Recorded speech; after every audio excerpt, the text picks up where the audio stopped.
دا د لورلای چې کوم پرلط روان دی ټول خلک په دې خبر دي چې په لورلای کې په 13 ورځ ډېره ناوړه پیښه رامنځته شوه، بلکې دا اوله پیښه نه ده، دا د لورلای درېیمه پیښه ده.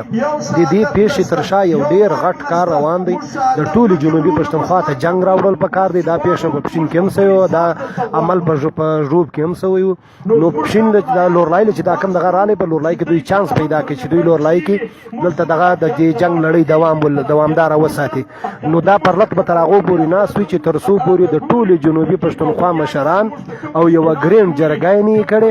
دا ګرینډ جرګه به بیا باقاعده یوه کمیټۍ جوړوي او په هغې کې به ریاست ته دا دغه ورکوي. که بله واره دا واقعه وسوه یا چې یو سړی مړ سوی هم، د هغه به بیا ټوله جنوبي پښتونخوا ورته پایجامي، ټوله جنوبي پښتونخوا به ورته بندوو او ټوله کیسه به دوی ته د دوی له لاسه به هر شی اخو او موږ بیا په خپل هغه کې خپل امن